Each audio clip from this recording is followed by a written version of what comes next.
Hi, my name is Jasper and this is JasperFarCooks, and for today's episode we're going to do a dish with a lot of spices.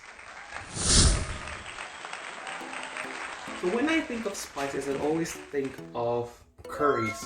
I've always wanted to have a curry recipe under my repertoire. So during my travels back when I was still doing ships, I've always asked my Indian friends to give some sort of an insight of what curry should have or what should it contain. This is one of those curries that I could make that would satisfy my craving for this dish.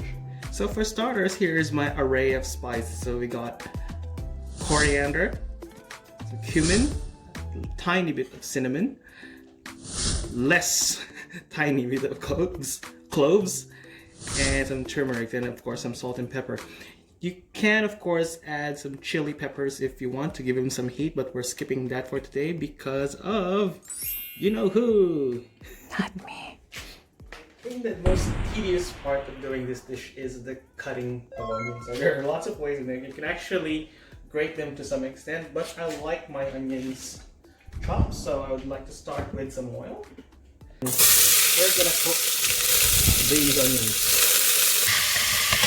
So what we want with these onions, we want to slowly cook them down until they have the nice caramelized color.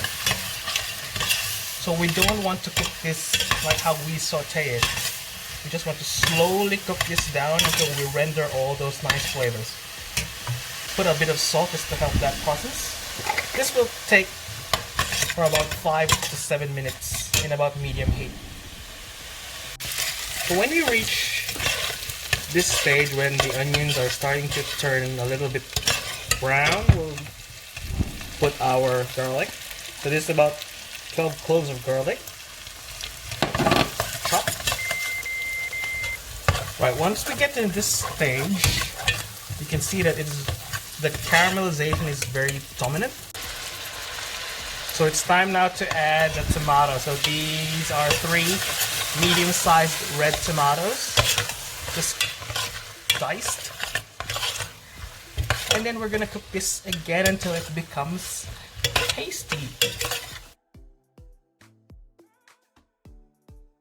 After about 10 minutes, this is what we got. So as you can see, I kept on stirring it because the last thing that you want to happen is for this one to become charcoal. As you can see, it's already starting to get stuck in the pan, so it's important that you keep on stirring it and at the same time trying to push it on the side so you can actually get the paste quality that we're looking for. Our paste is ready. Let's put on our spices. See? Easy as that.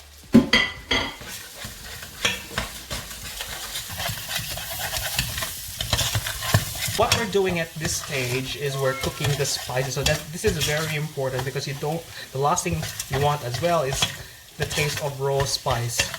If you do have whole spices like whole cardamoms, whole cumin seeds, you can use them. It's much better to actually use whole spices, but of course if you don't have them readily in your cupboard, powdered is the next best thing.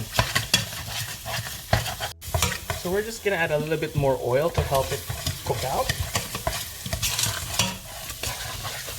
And again, just have to be careful not to burn this beautiful mix that you're starting to make.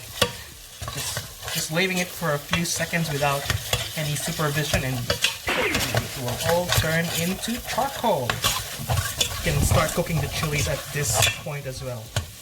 What we're going to do now is we're going to add a bit of chicken stock. It's our homemade chicken stock.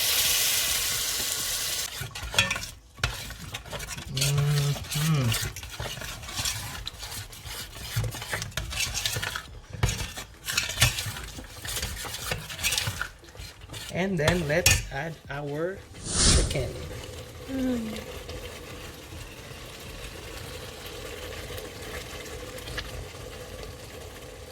Look at that.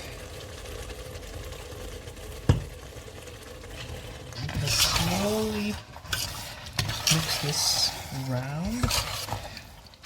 Make sure you turn down the heat, because this is another slow cooking portion of this dish. So I'm gonna add like half a cup more of our stock in there.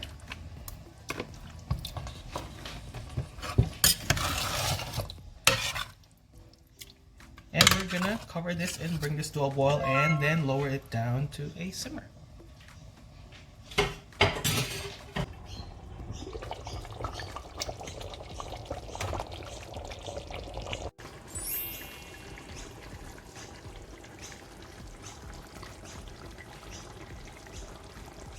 So it's about 40 minutes now, and as you can see, my reduction trick actually worked. So as you can see, the oils are now separating, which is a very good sign. So let's put this back in the original pot.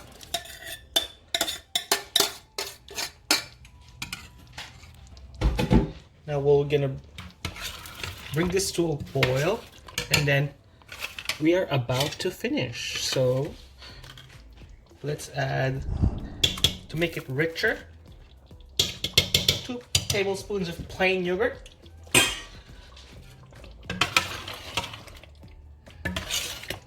And then we're just gonna bring this up to a boil.